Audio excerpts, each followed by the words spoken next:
Pessoal, hoje teremos uma convidada super especial, que é a psicóloga Juliana Taila. Já vou mandar o convite aqui para ela. Ela também é especialista e vamos tirar várias dúvidas aqui. Boa noite, Érica. Boa noite, Gabi. Sejam todos bem-vindos. Creio que essa aula de hoje vai ser uma live que vai ajudar muito. Olá, Juliana. Tudo bem, Ana? Tudo bem? Como que você está? Eu tô bem, graças a Deus. Tá me vendo, me ouvindo certinho? Estou sim. Tá tudo certo por aí? Tá bem aqui? Umas travadinhas, mas dá pra ir. Tá aquele lado a imagem. Mesmo? Aqui tá normal. Mas tô te ouvindo bem. Tá? Vamos começar? Bora. Boa noite. Então, Ju, conta aqui pra gente como que é o seu trabalho, como que funciona. Bom, muito prazer quem tá entrando aí na live. Eu sou a Juliana, sou psicóloga, analista do comportamento. Hoje eu tô aí na correria de vários lugares, várias funções. Ah, é? Então, clínica acolher como coordenadora supervisora de equipe. Então, faço toda a coordenação dos casos aqui da clínica, principalmente das que a gente acaba tendo que supervisionar ali de pertinho. Faço atendimento de consultório, faço atendimento de aconselhamento parental, coach parental. Muito bom. E faço atendimentos também de supervisão por fora também. E daí sempre tem o aba de capacitação de profissionais e a capacitação dos pais também, que está sendo um dos focos agora que a gente está pegando bastante no pé aqui na clínica. Sim, a participação dos pais, né, na terapia da criança é muito importante. E muitos não sabem o quanto que isso é significativo para o desenvolvimento da criança, né? Então a gente tem que trabalhar aqui nessa conscientização. Justamente, a clínica que você trabalha aí, ela é particular? Sim, ela é particular. Cidade mesmo? A gente está localizado em Santana de Parnaíba. Aqui, sim. A gente faz esse trabalho particular, tanto dessa parte das liminares, mas também através do convênio de reembolso. A gente faz a parte social também. Então, tem uns casos de região que são bem mais carentes, então a gente faz esse trabalho social com eles, de uma forma de não deixar sem atendimento. Então, às vezes, até que é muito alta, se a gente não consegue fazer o acolhimento desse paciente por questões de agenda, a gente faz o acolhimento dos pais e faz essa capacitação dos pais para eles irem aplicando em casa o máximo que eles conseguirem. Muito bom, muito bom. Porque eu trabalho, né, online também, e tem muitas mães que elas procuram, poxa, aqui na minha cidade não tem profissionais e os que tem é muito caro. Então a gente trabalha aqui na capacitação dessas mães e auxiliar elas, porque elas podem fazer também, né, em casa. Profissionais também da escola, às vezes eles não têm a capacitação que eles precisam. E eu queria aqui que você contasse aqui para o pessoal aqui da live o que é ABA, o que é a terapia ABA, primeiramente. Na verdade, o ABA é a mãe de toda a terapia, vamos dizer assim. A gente tem ali aquele advindo do campo científico, que é o behaviorismo, que faz toda a análise, a observação, explica a associação entre o ambiente, o comportamento humano, a aprendizagem. Então, a ABA, de fato, é a ciência do comportamento aplicado, que vem desde aquela época, desde Skinner, que a gente faz todo aquele estudo da base filosófica, da base experimental, até chegar na base aplicada, que é onde foi criado o ABA, para a gente fazer a aplicação desses testes, desses experimentos na vida cotidiana da pessoa de uma forma aplicável, que é por isso que é o aplicado. O ABA, ele faz toda essa análise, faz o plano de ação, faz a implementação para a gente modificar um comportamento que está dando prejuízo aí na vida dessa criança, na vida dessa pessoa, até porque o ABA não é só para o autismo, mas a gente em evidência mostra que é o que dá mais resultado aí no tratamento da criança autista. Sim, Mas o ABA serve aí para todo mundo. Isso encaixa em uma dúvida que mamãe mandou aqui. Eu não ia ler agora, mas encaixou super direitinho. Mamãe, ela disse que o filho dela foi a Vilma. Ele já tem 16 anos. É possível ainda aplicar a aba com ele? Sim, é possível e até necessário. Sim. Porque Verdade, né? Demais. isso, principalmente nessa fase da adolescência, ele vai emitir ali diversos comportamentos, tanto da parte tanto comportamental quanto emocional dessa fase da adolescência, em conjunto com o autismo, que o ABA vai ser necessário e indispensável para fazer um desenvolvimento legal dessa fase da adolescência da criança. Sim. A ABA, ela trabalha muito, né, com a questão de aumentar o repertório, né, da pessoa, da criança, na fala, na comunicação, na socialização. E eu tenho entrado em alguns grupos, né, de jovens com autismo, eles comentam muito sobre as dificuldades dele na socialização, na comunicação, na fala. E a ABA, ela tem passos ali que pode ajudar, né, o adolescente também na socialização, né? E como que você pode aqui dar uma dica para as mães que estão nos assistindo, para elas aplicarem um pouquinho em casa? Como que seria elas expandirem essas terapias em casa? Como que elas fariam? Primeiro, Ana, a gente vai precisar muito avaliar o nível que essa criança está, o nível de aprendizagem, o nível de dificuldade que ela está também, principalmente a parte do plano de ensino, que vamos supor que é uma criança que esteja em clínica, passando por diversas terapias, entender o que está sendo aplicado nesse plano de ensino dessa criança, para os pais agirem de forma uniformizada junto com a clínica. Agora, vamos supor que é uma criança que não tem ali aquela rotina de terapia por diversos motivos. Primeiramente, a gente vai fazer toda uma preparação ali do ambiente com esses pais, explicar algumas técnicas, técnicas não, que às vezes quando a gente fala muito no plano de ensino da criança, a gente exclui algumas partes que não é do plano de ensino, que está dentro de técnicas e procedimentos do ABA, que é da parte comportamental, que é para anos. Então a gente vai trabalhar um repertório, né, individual ali. Então a gente vai fazer primeiro essa avaliação funcional dessa criança para entender o que está em excesso, o que está dando mais como barreira do desenvolvimento dela, e ali aplicar técnicas e procedimentos que vai reduzir todos esses danos que estão causando de primeira instância. Após isso, toda a montagem do plano de ensino dessa criança. Mas o principal que eu falo, tanto para os pais quanto para os terapeutas que recebem uma criança nova, tanto para as atrizes que estão na escola, uma das primeiras coisas é a gente preparar aquele ambiente de aprendizado da criança.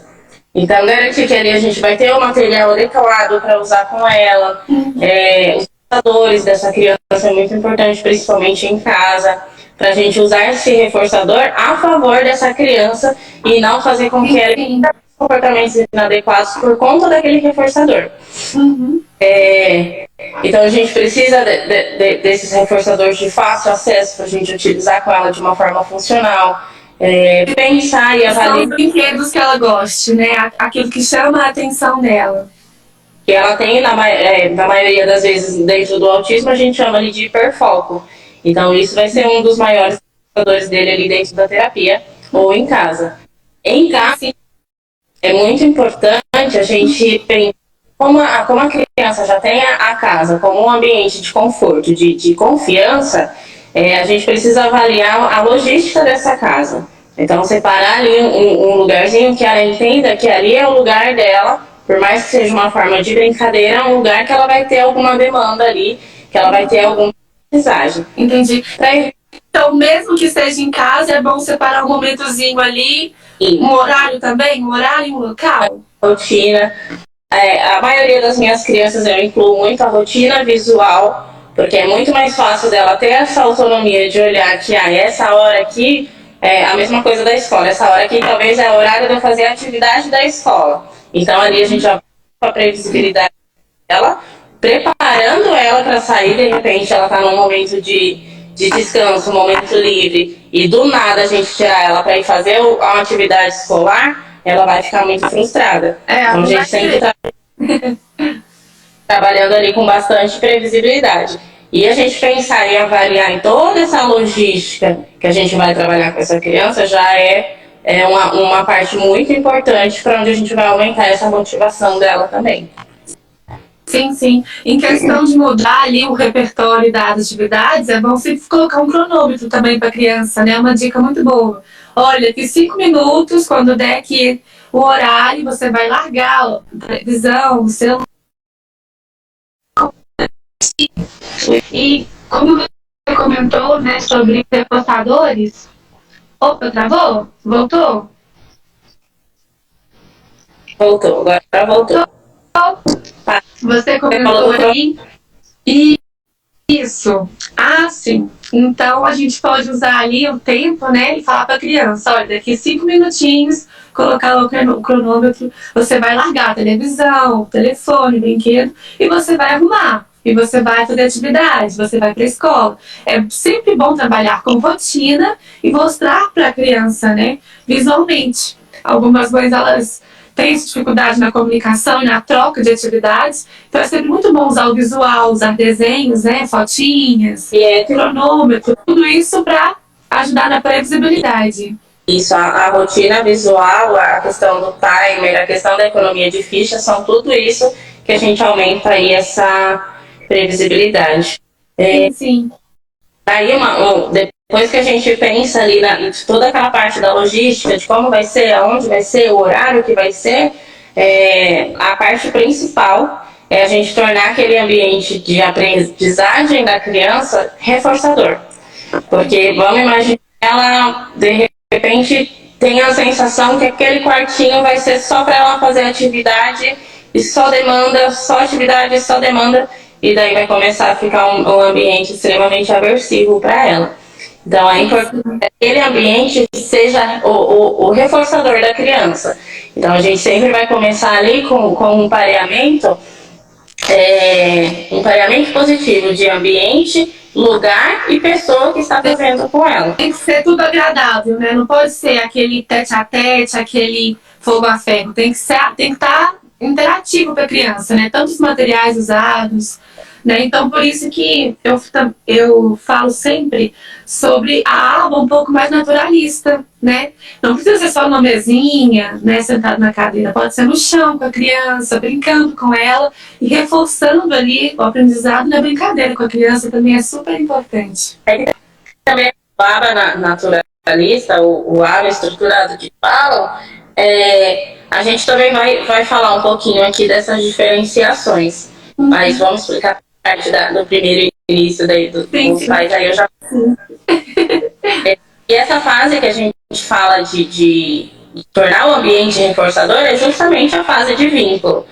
Vamos supor, com um terapeuta novo, o terapeuta vai fazer uma parte ali de vínculo com a criança, se tornar algo paliativo para aquela criança de forma reforçador, para depois começar a sentir, ter aquele feeling ali do que a criança aceita, do que ela te deu cultura, nunca chegar de fato dando uma demanda, dando uma atividade, olha, faz isso, faz aquilo, porque não funciona. Então, uma forma da gente preparar esse ambiente para deixar ele reforçador é a gente fazer esse vínculo bem estabelecido com a criança. Isso vale para os pais, isso vale para os terapeutas, isso vale para qualquer familiar que for fazer essa atividade com ela. Primeiro ela tem que se sentir confiante dentro daquilo que você está propondo para ela.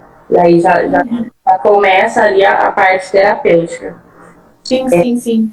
Daí é importante a gente pensar também que após esse período de vínculo inicial, que querendo ou não, o período de vínculo inicial está muito voltado ali para brincar, para chamar a atenção dela, barulhos que chamem a atenção dela, que ela goste, usar bastante os reforçadores, é sempre importante a gente pensar no número de tentativas de demanda que a gente vai dar para essa criança. Então, mesmo que seja uma criança com altas habilidades, se a gente chegar ali com um número extremamente alto de demandas para ela fazer, seja elas qual for, a criança já vai dar uma recuada de não se sentir tão à vontade, tão motivadora. Então, a gente começando com o número de tentativas menor, a criança tendo aquela motivação, que aí eu consegui fazer isso. Aí de 1 a gente aumenta para 2, de 2 a gente aumenta para 3, a gente vai aumentando junto com ela essa motivação dela de conseguir realizar algo, de conseguir ter ali aquela sensação de, eu venci isso. Sim, sim. Aí é a constância, né? A persistência. Isso. Algumas mães, elas ficam, profissionais também, no começo eles ficam, tipo assim, mais ansiosos, não tá desenvolvendo, não tô conseguindo, mas não.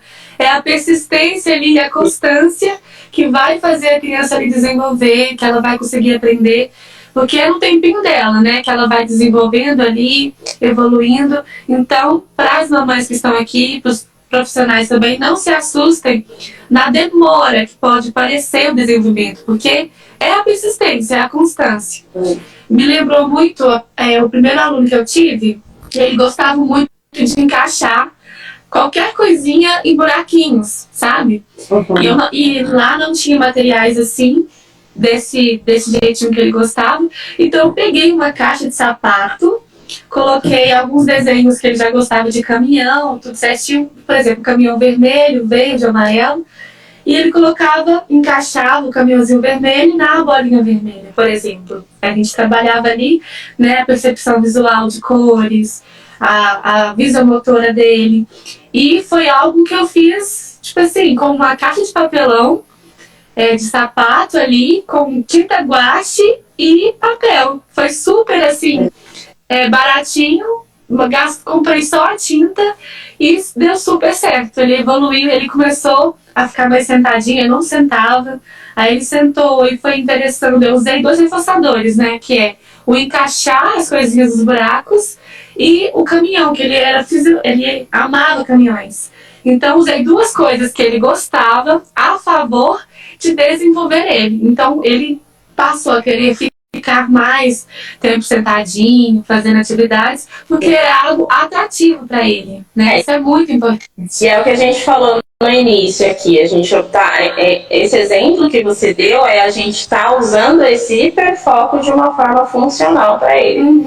Então, tá ali usando todo esse reforçador de uma maneira que ele trabalhe de forma funcional e não aumente os comportamentos inadequados. De repente, que esse hiperfoco possa estar provocando.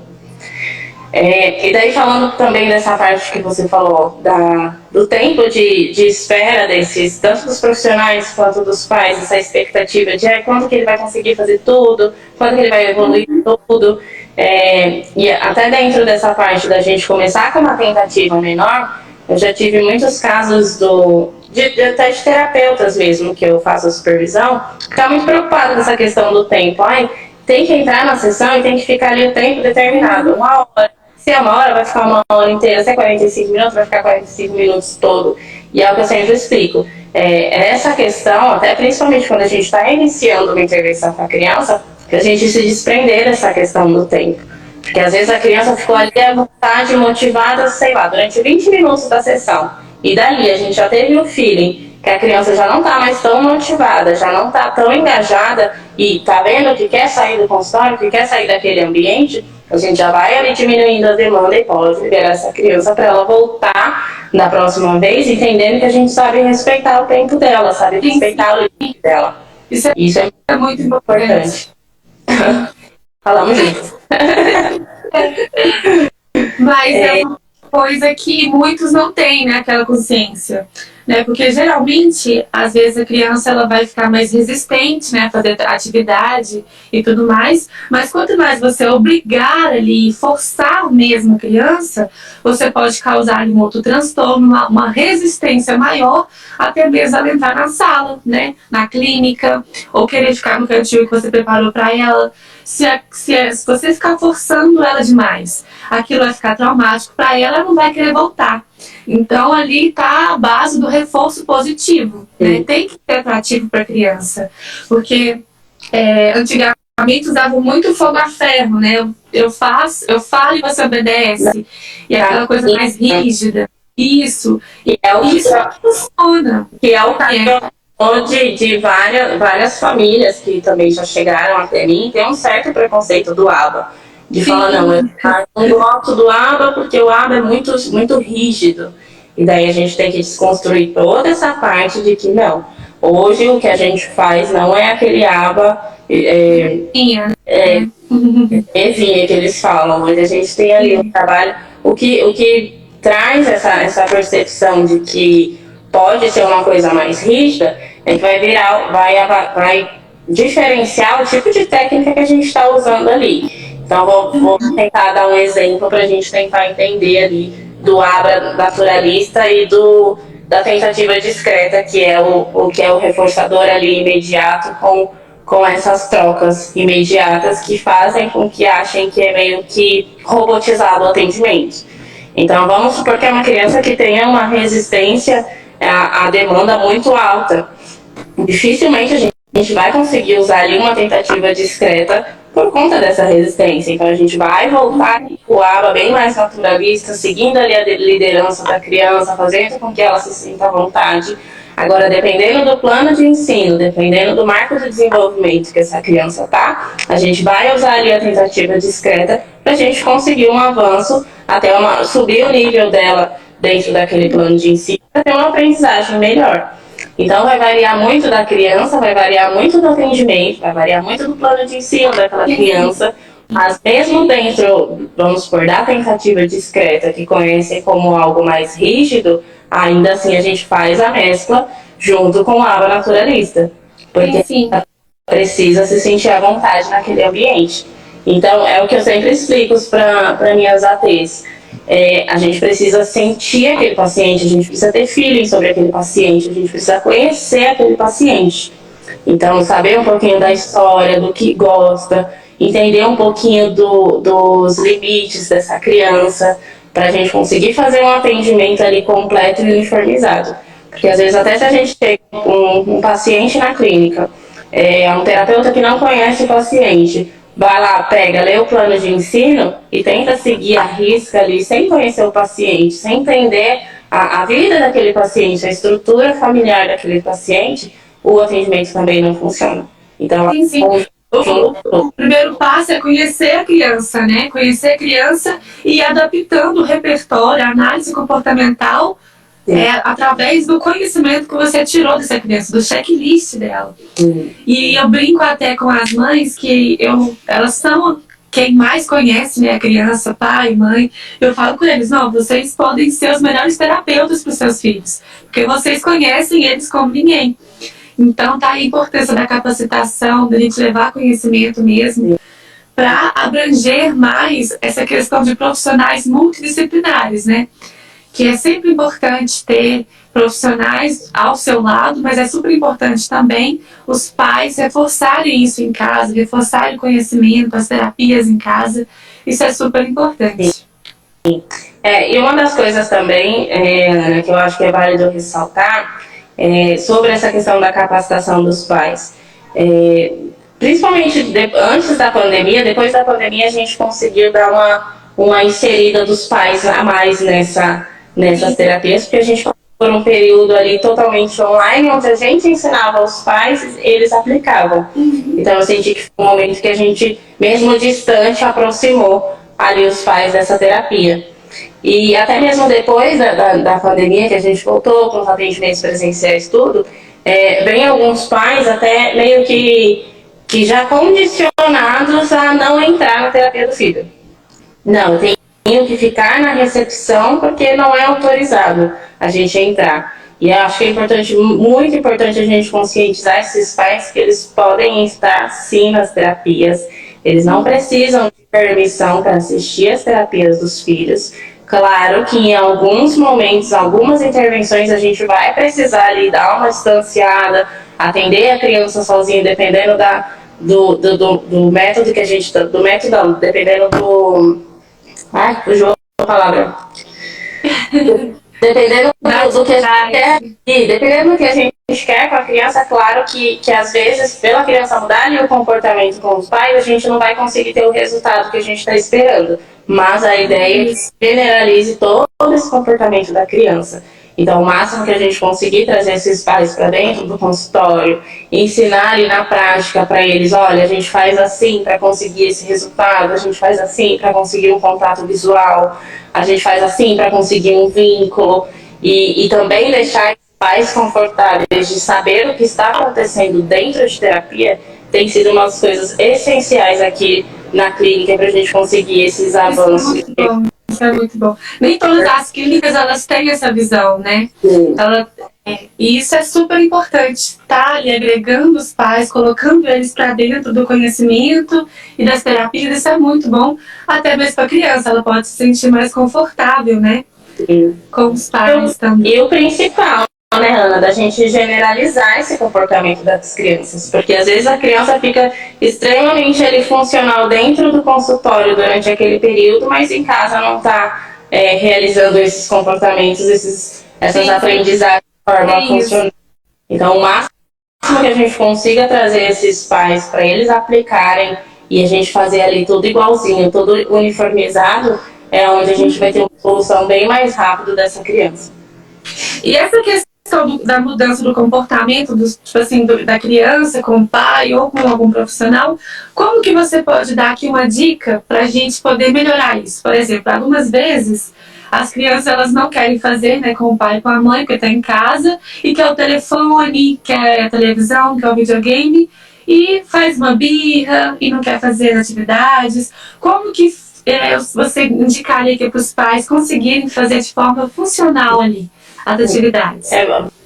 Vai variar muito do tipo de comportamento. Vai fazer ali uma análise funcional. Vamos supor, vou dar um exemplo mais comum, que é celular. Sim. Vamos supor, na minha terapia, a criança já entendeu que ela não pode usar o celular naquele momento durante as atividades. E tem crianças que entram como hiperfoco do celular e acabam entrando como barreira no desenvolvimento, entrando numa competição ali dela desenvolver de forma funcional e esse recurso está funcionando para desenvolver essa criança. E aí, um belo dia, um belo tempo de terapia, ela já não usa mais a minha terapia, mas em casa ela chora muito com o celular, ela entra em crise, ela tem ali a fase da cólera, de raiva, de choro, de emocional mesmo. E daí é um trabalho todo de orientação parental que a gente faz com esses pais para dar ali um suporte para eles, da forma que eles vão usar o ignorar dirigido, da forma que eles vão tentar explicar para essa criança que naquele momento não é a hora do celular. A forma que não ceder, né? Isso. Mas, além do não ceder, por que eu falo só não ceder? Porque é muito difícil para esses pais verem que, de fato, é um sofrimento o que a criança está passando. Ela querer alguma coisa, do nada, o pai usar de extinção, a mãe usar de extinção daquele recurso que ele mais ama e ignorar. Então, primeiro a gente dá todo um suporte para os pais para explicar para eles todo o procedimento e as técnicas de extinção que a gente vai fazer daquele comportamento, o que vai aparecer primeiro, que ele vai variar, que ele vai tentar de outras formas, mas que depois a gente vai estabilizar aquele comportamento. Então, o principal disso é o suporte emocional que a gente dá para os pais, para eles aplicarem essas técnicas. Porque se a gente falar, olha, pai, quando ele começar a chorar, se jogar no chão, se espernear, é só ignorar. E os pais não conseguem. Não pode, né? É doloroso para os pais, é doloroso para a criança. Então a gente faz toda essa capacitação no sentido deles entenderem que o fato deles dali usar o ignorar dirigido vai fazer um bem mais para frente para ele, mas os pais precisam entender isso de forma funcional também. Senão... E como que seria esse ignorar dirigido? Explica aqui diretamente aqui para as mães que estão nos acompanhando. Como que seria na prática? Vamos supor, vou dar um exemplo de consultório meu, que na verdade tem várias formas que a gente vai usar esse ignorar, tem horas que a gente não vai usar o ignorar, mesmo que a criança esteja com ali a birra, com o choro. Então vai depender muito da análise funcional que a gente está fazendo daquele comportamento em questão. Vamos supor que é um comportamento inadequado para a obtenção de objeto, obtenção de atenção. Então, o meu ignorar dirigido não é simplesmente virar as costas para a criança e falar, não estou te escutando. Eu paro, tá qualquer tipo de reforço para ele, de reforçar aquele comportamento.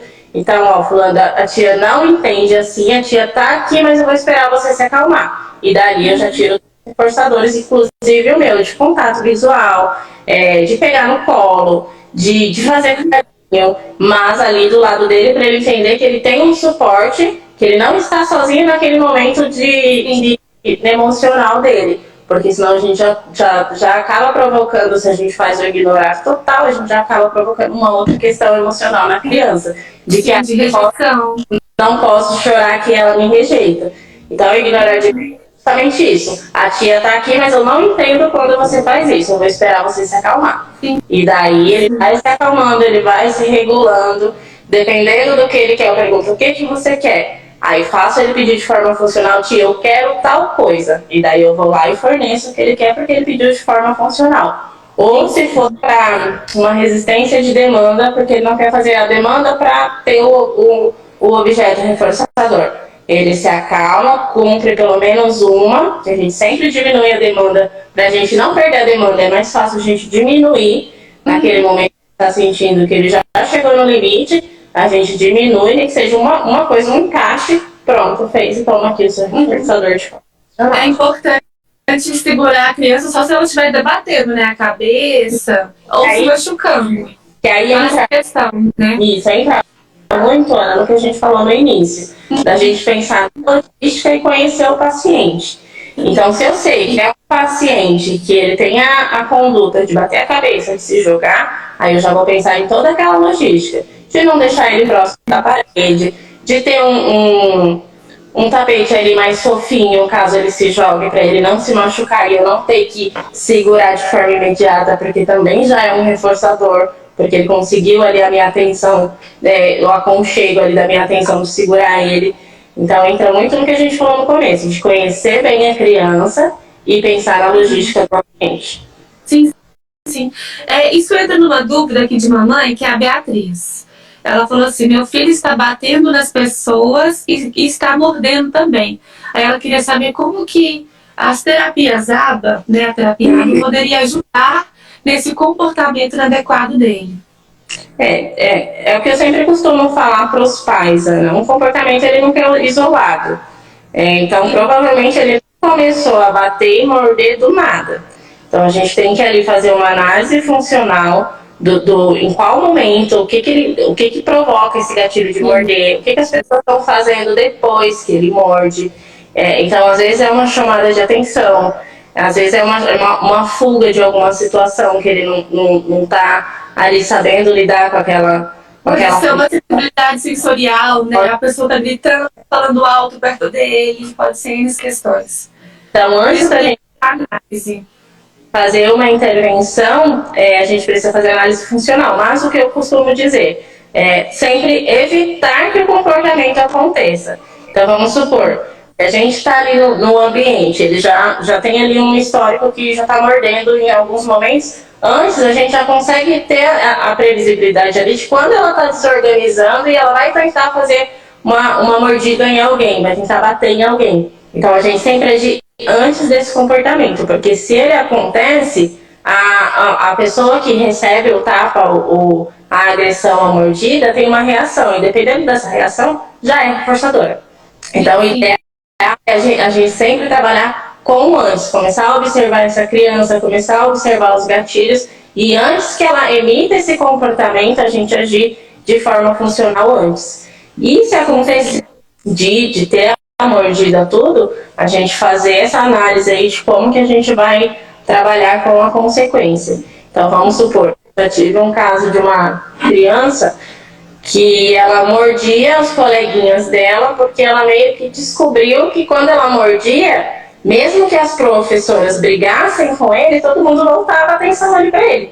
Então, ali dentro daquele cenário, ele emitindo aquele comportamento, mesmo que a consequência seja negativa de estarem brigando com ele, de estarem repreendendo, a atenção era toda para ele.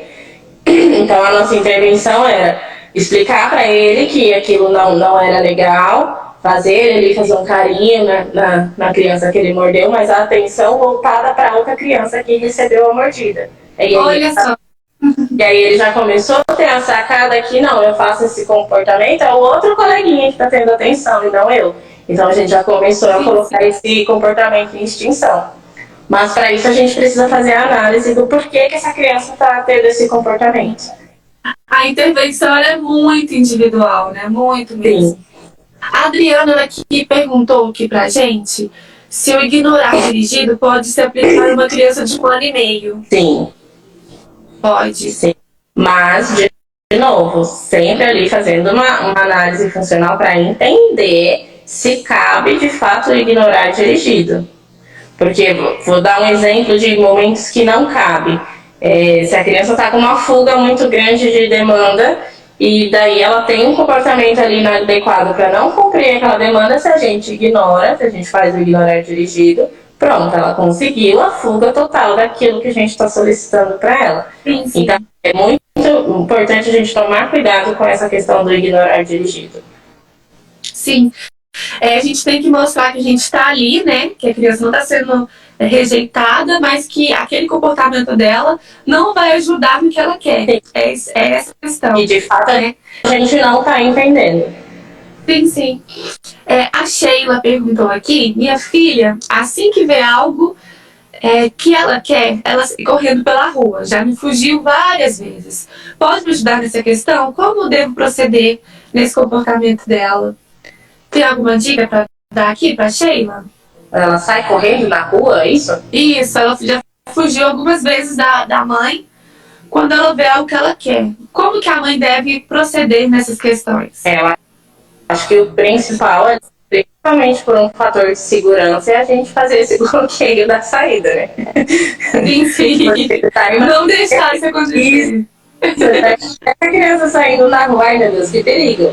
Mas além da gente fazer esse bloqueio, quando a gente não vai conseguir ali conter de forma física ela sair correndo, pensar ali numa logística de ter um portão ali mais seguro, tudo, mas a gente pode fazer treinos com ela de trazer esses reforçadores. Vamos supor que, não sei, imaginei que ela corra porque ela viu um sorvete, um carrinho de sorvete passando na rua, acho que nem tem mais isso, né? Mas vamos usar esse exemplo.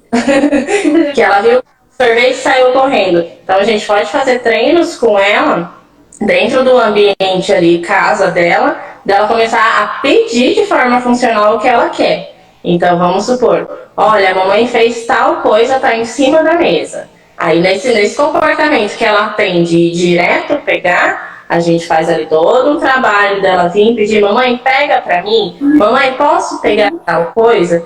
E daí ela já vai condicionando que esse pedir funcional dá o que ela precisa, dá o que ela quer. Então a gente começar com esses treinos dentro do mesmo.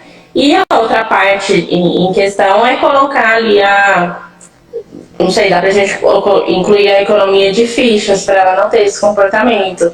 Olha, cada vez que você tem esse comportamento, você não tem o ganho da estrela. Mas cada vez que você pedir de forma funcional, você ganha uma estrelinha ou um adesivo que seja da preferência dela. E ela vai ter uma recompensa no final disso. Então a economia de fichas acho que seria bem bacana usar aí com ela também. Sim. Ela ia adaptando, né, a pedir em casa, automaticamente depois ela vai começar a pedir em outros locais, né, na rua, no supermercado, ao invés de ir correndo ou já pegando.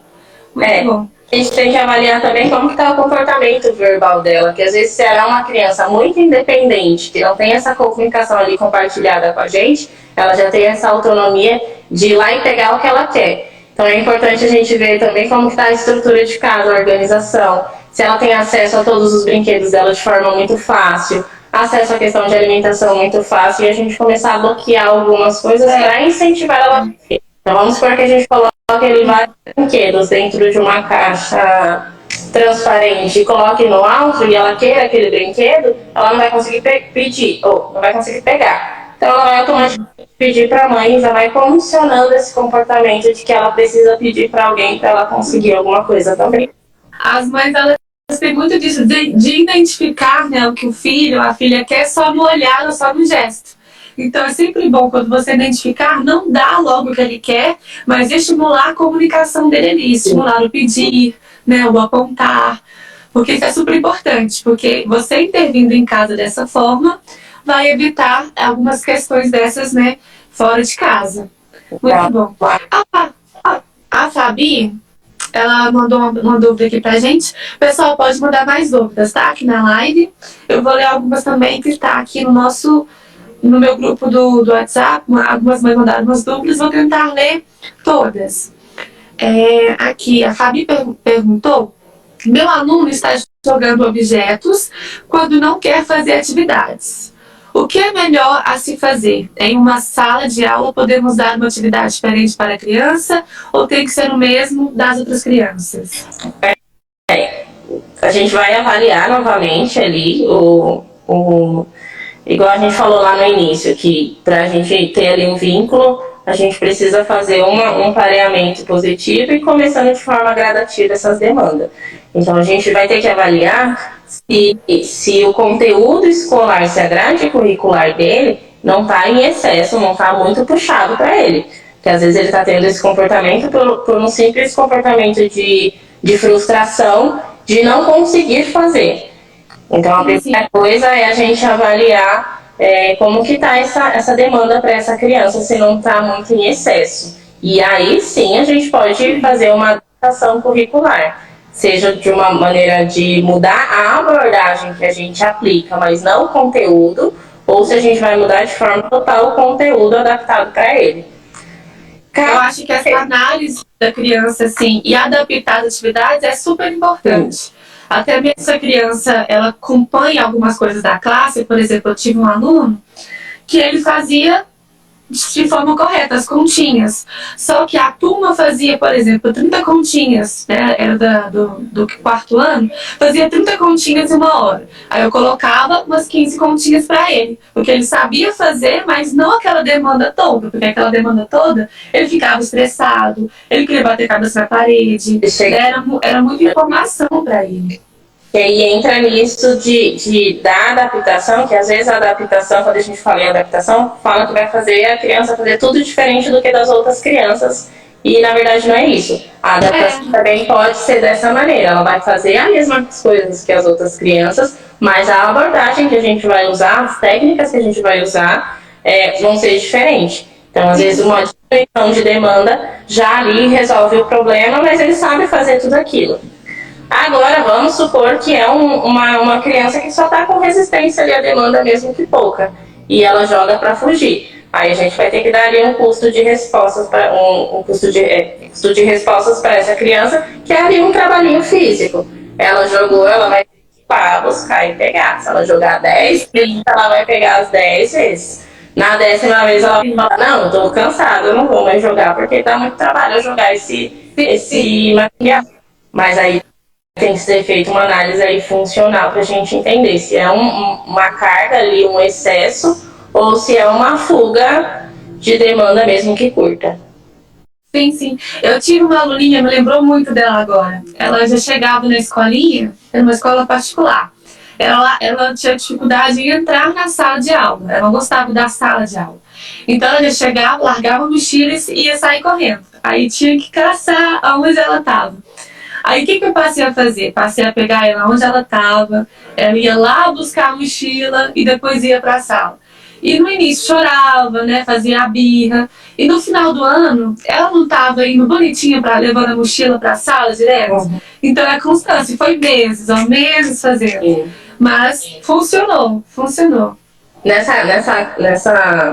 Esses exemplos de sala de aula, nesse último congresso que eu fui lá no Rio, a gente teve uma aula justamente voltada para essa questão dos ATs dentro de sala de aula e dessa adaptação curricular e as formas que a gente pode fazer essa adaptação. E teve um exemplo muito bacana que eles deram, que a criança não entrava na sala. E daí foi um tempo para descobrir por que essa criança não entrava. Era uma aversão severa de entrar na sala, porque eram alguns estímulos sensoriais, muita criança, ele não gostava da cadeira, ele não gostava do ambiente da sala. Só que ele tinha um hiperfoco no Chaves. E o que esse AT, em vez dele direcionar ali a criança, forçar a criança a sentar na cadeirinha e na mesa convencional da escola, ele fez um barril do Chaves, e ao invés de ele sentar na cadeirinha, ele ficava dentro do barril do Chaves e na mesinha. e a criança passou a aceitar a sala de aula. Então entra muito naquilo de conhecer a criança, de conhecer ali o paciente, que consegue adaptar e fazer com que ela, às vezes, acompanhe toda a fase que ela está ali junto com as outras crianças, sem precisar modificar toda a grade curricular. Sim, sim. Muito bom. Eu vou ler outra dúvida aqui, da Solange. A terapia ABA é só para quem trabalha na área? Como assim? Não entendi a pergunta. Buscar a capacitação na terapia ABA é só para quem trabalha na área? Teólogo, psicólogo, isso, professor, só no profissional ou não? Não. Antes até tinha uma questão que era bem restrito para os psicólogos, mas hoje já está tendo uma abertura muito bacana e está sendo até exigido alguns profissionais, a maioria da equipe multidisciplinar da criança até ter ali uma especialização em ABA. Sim, sim, muito bom. A Thaís mandou aqui pra gente. Tenho medo do meu filho nunca falar. Como que eu posso ajudar ele a falar? Como que ela pode estimular a fala? Aqui usando a terapia ABA.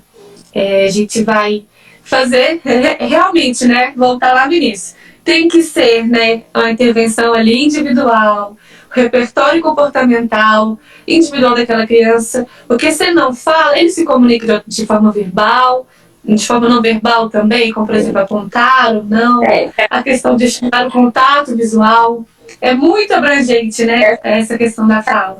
A fala, eu acho que é uma das angústias maiores da maioria das mães.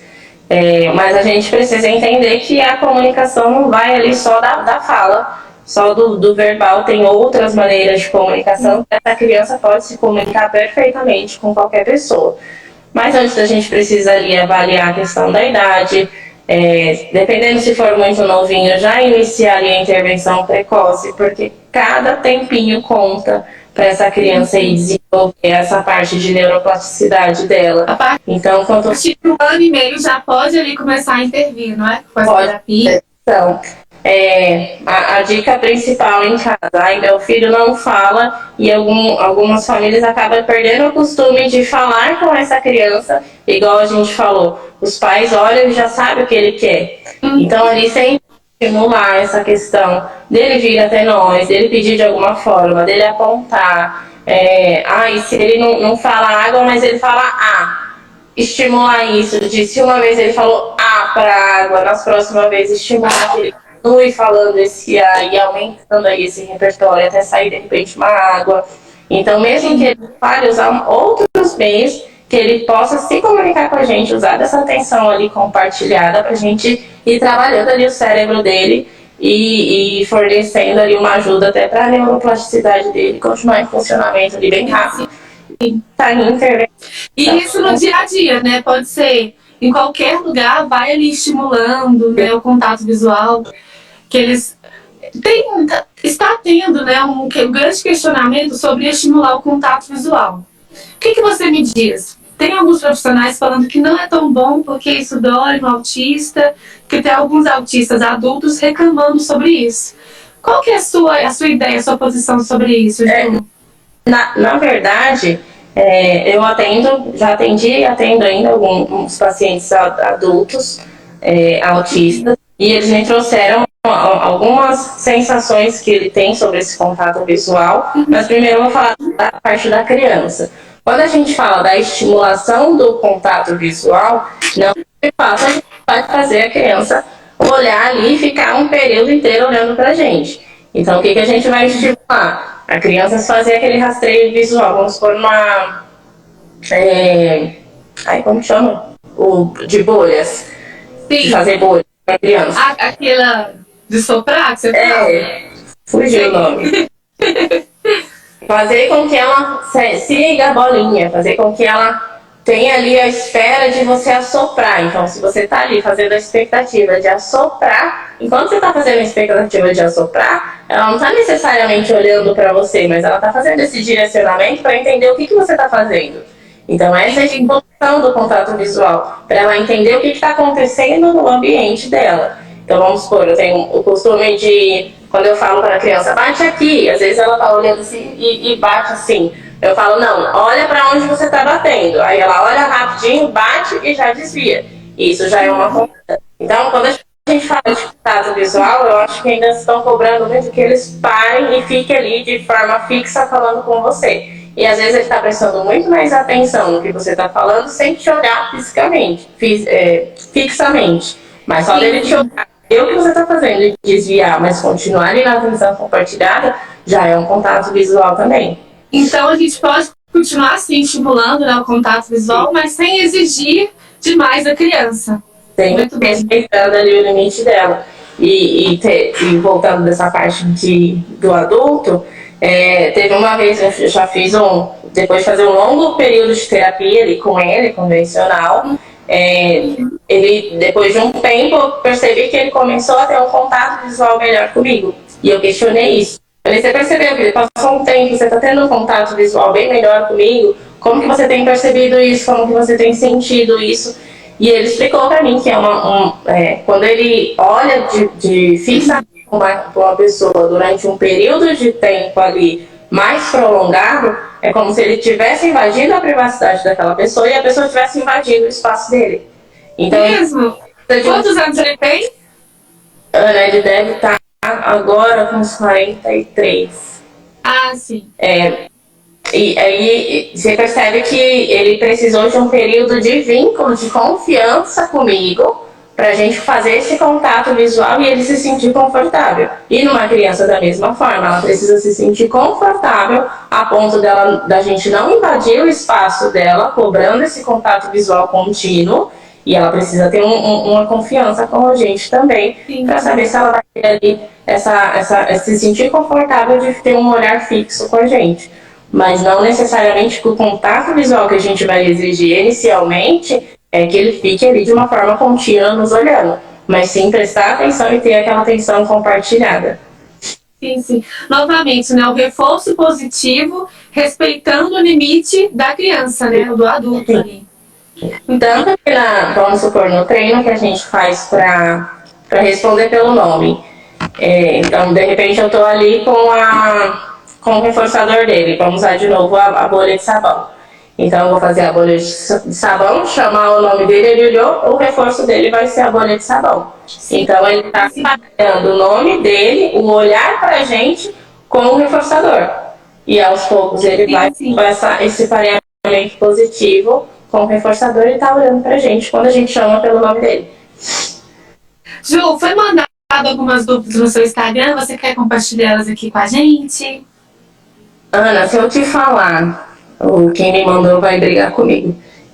Não tem anotar as perguntas. Mas mandaram aqui. Quando sei que é o momento certo para fazer desfraude de uma criança e como proceder?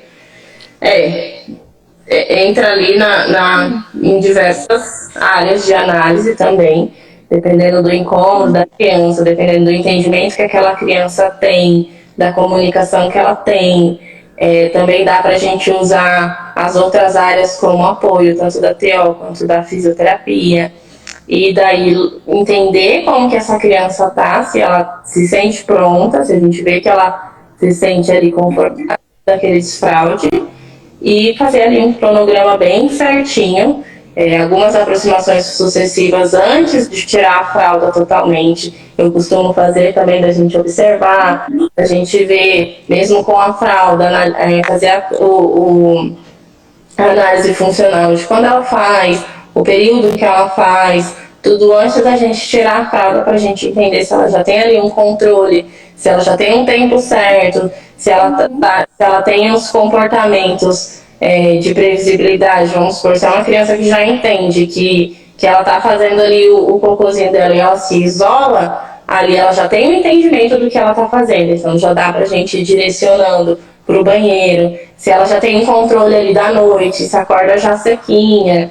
Então, é toda uma análise que a gente vai fazer dentro do funcionamento dessa criança, junto com todo um cronograma com os pais, com a escola e com a clínica, para todo mundo também fazer a mesma coisa. E daí a gente aplica esse desfraude. E pode trabalhar muito com plaquinhas também, com o visual, né? Ajuda muito na criança. E a questão da coordenação motora dela, né? Sim. Porque se a criança ela não pula, ela não tem que aprender a contrair a bexiga, não é? Então, se a criança não tem muita dificuldade ali na coordenação motora, não pula. Então, se ela não pula, ela nem aprendeu a contrair a bexiga que vai segurar o xixi.